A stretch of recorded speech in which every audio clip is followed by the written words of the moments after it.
From there Abraham journeyed toward the territory of the Negeb and lived between Kadesh and Shur, and he sojourned in Gerar. And Abraham said of Sarah his wife, "She is my sister." And Abimelech king of Gerar sent and took Sarah. But God came to Abimelech in a dream by night and said to him, "Behold, you are a dead man because of the woman whom you have taken, for she is a man's wife." Now Abimelech had not approached her. So he said, "Lord, will you kill an innocent people? Did he not himself say to me, 'She is my sister'?" And she herself said, "He is my brother. In the integrity of my heart and the innocence of my hands I have done this." Then God said to him in the dream, "Yes, I know that you have done this in the integrity of your heart, and it was I who kept you from sinning against me. Therefore I did not let you touch her. Now then, return the man's wife, for he is a prophet, so that he will pray for you, and you shall live. But if you do not return her, know that you shall surely die, you and all who are yours." So Abimelech rose early in the morning and called all his servants and told them all these things. And the men were very much afraid. Then Abimelech called Abraham and said to him, "What have you done to us? And how have I sinned against you, that you have brought on me and my kingdom a great sin? You have done to me things that ought not to be done." And Abimelech said to Abraham, "What did you see, that you did this thing?" Abraham said, "I did it because I thought, there is no fear of God at all in this place, and they will kill me because of my wife. Besides, she is indeed my sister, the daughter of my father though not the daughter of my mother, and she became my wife. And when God caused me to wander from my father's house, I said to her, 'This is the kindness you must do me, at every place to which we come, say of me, he is my brother.'" Then Abimelech took sheep and oxen, and male servants and female servants, and gave them to Abraham, and returned Sarah his wife to him. And Abimelech said, "Behold, my land is before you, dwell where it pleases you." To Sarah he said, "Behold, I have given your brother 1,000 pieces of silver. It is a sign of your innocence in the eyes of all who are with you, and before everyone you are vindicated." Then Abraham prayed to God, and God healed Abimelech, and also healed his wife and female slaves so that they bore children. For the Lord had closed all the wombs of the house of Abimelech because of Sarah, Abraham's wife. The Lord visited Sarah as he had said, and the Lord did to Sarah as he had promised. And Sarah conceived and bore Abraham a son in his old age at the time of which God had spoken to him. Abraham called the name of his son who was born to him, whom Sarah bore him, Isaac. And Abraham circumcised his son Isaac when he was 8 days old, as God had commanded him. Abraham was 100 years old when his son Isaac was born to him. And Sarah said, "God has made laughter for me, everyone who hears will laugh over me." And she said, "Who would have said to Abraham that Sarah would nurse children? Yet I have borne him a son in his old age." And the child grew and was weaned. And Abraham made a great feast on the day that Isaac was weaned. But Sarah saw the son of Hagar the Egyptian, whom she had borne to Abraham, laughing. So she said to Abraham, "Cast out this slave woman with her son, for the son of this slave woman shall not be heir with my son Isaac." And the thing was very displeasing to Abraham on account of his son. But God said to Abraham, "Be not displeased because of the boy and because of your slave woman. Whatever Sarah says to you, do as she tells you, for through Isaac shall your offspring be named. And I will make a nation of the son of the slave woman also, because he is your offspring." So Abraham rose early in the morning and took bread and a skin of water and gave it to Hagar, putting it on her shoulder, along with the child, and sent her away. And she departed and wandered in the wilderness of Beersheba. When the water in the skin was gone, she put the child under one of the bushes.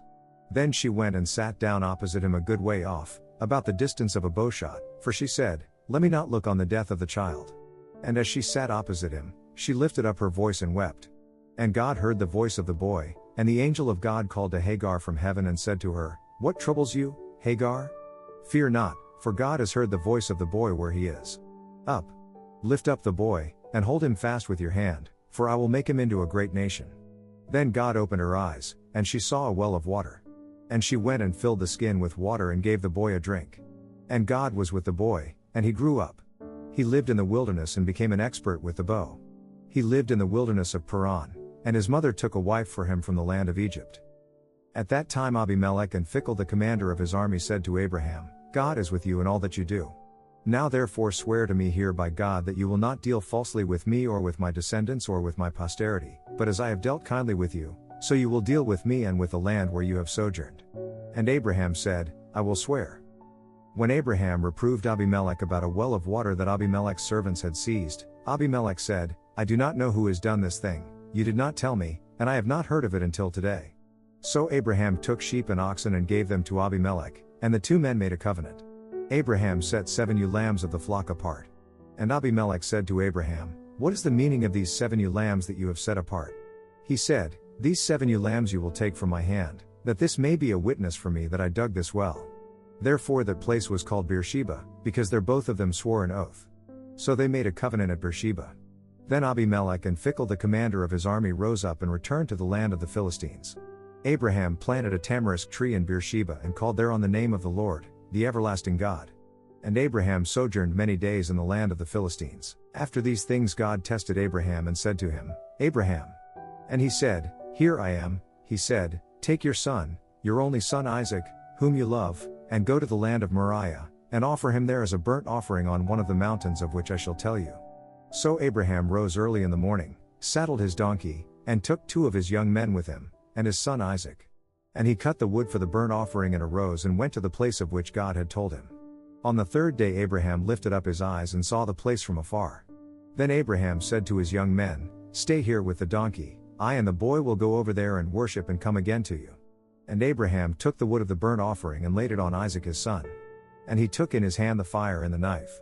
So they went both of them together. And Isaac said to his father Abraham, "My father." And he said, "Here I am, my son." He said, "Behold, the fire and the wood, but where is the lamb for a burnt offering?" Abraham said, "God will provide for himself the lamb for a burnt offering, my son." So they went both of them together. When they came to the place of which God had told him, Abraham built the altar there and laid the wood in order and bound Isaac his son and laid him on the altar, on top of the wood. Then Abraham reached out his hand and took the knife to slaughter his son. But the angel of the Lord called to him from heaven and said, "Abraham, Abraham." And he said, "Here I am." He said, "Do not lay your hand on the boy or do anything to him, for now I know that you fear God, seeing you have not withheld your son, your only son, from me." And Abraham lifted up his eyes and looked, and behold, behind him was a ram, caught in a thicket by his horns. And Abraham went and took the ram and offered it up as a burnt offering instead of his son. So Abraham called the name of that place, "The Lord will provide," as it is said to this day, "On the mount of the Lord it shall be provided." And the angel of the Lord called to Abraham a second time from heaven and said, "By myself I have sworn, declares the Lord, because you have done this and have not withheld your son, your only son, I will surely bless you, and I will surely multiply your offspring as the stars of heaven and as the sand that is on the seashore. And your offspring shall possess the gate of his enemies, and in your offspring shall all the nations of the earth be blessed, because you have obeyed my voice." So Abraham returned to his young men, and they arose and went together to Beersheba. And Abraham lived at Beersheba. Now after these things it was told to Abraham, "Behold, Milcah also has borne children to your brother Nahor, Uz his firstborn, Buz his brother, Kemuel the father of Aram, Chest, Hazo, Pildash, Jedloth, and Betuel. Betuel fathered Rebekah. These 8 Milcah bore to Nahor, Abraham's brother. Moreover, his concubine, whose name was Rumah, bore Tebah, Gaim, Tahash, and Makkah. Matthew 7:15-29. Beware of false prophets, who come to you in sheep's clothing but inwardly are ravenous wolves. You will recognize them by their fruits. Are grapes gathered from thorn bushes, or figs from thistles?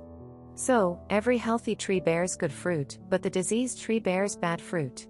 A healthy tree cannot bear bad fruit, nor can a diseased tree bear good fruit. Every tree that does not bear good fruit is cut down and thrown into the fire. Thus you will recognize them by their fruits. Not everyone who says to me, 'Lord, Lord,' will enter the kingdom of heaven, but the one who does the will of my Father who is in heaven. On that day many will say to me, 'Lord, Lord, did we not prophesy in your name, and cast out demons in your name, and do many mighty works in your name?' And then will I declare to them, 'I never knew you, depart from me, you workers of lawlessness.' Everyone then who hears these words of mine and does them will be like a wise man who built his house on the rock. And the rain fell, and the floods came, and the winds blew and beat on that house, but it did not fall, because it had been founded on the rock. And everyone who hears these words of mine and does not do them will be like a foolish man who built his house on the sand. And the rain fell, and the floods came, and the winds blew and beat against that house, and it fell, and great was the fall of it." And when Jesus finished these sayings, the crowds were astonished at his teaching, for he was teaching them as one who had authority, and not as their scribes. Psalm 9 1-12. To the choirmaster, according to Muth-Laban. A psalm of David. I will give thanks to the Lord with my whole heart. I will recount all of your wonderful deeds. I will be glad and exult in you. I will sing praise to your name, O Most High. When my enemies turn back, they stumble and perish before your presence. For you have maintained my just cause. You have sat on the throne, giving righteous judgment. You have rebuked the nations, you have made the wicked perish. You have blotted out their name forever and ever.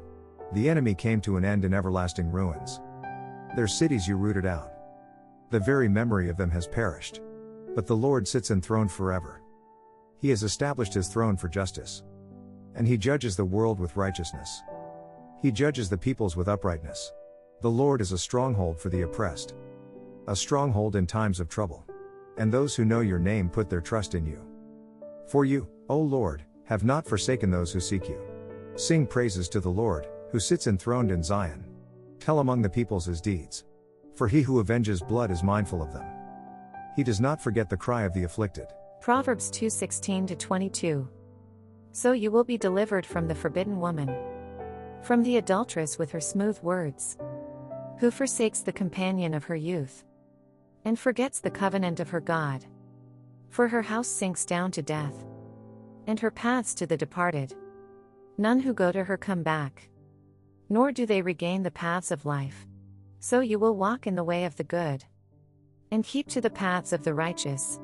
For the upright will inhabit the land, and those with integrity will remain in it. But the wicked will be cut off from the land, and the treacherous will be rooted out of it.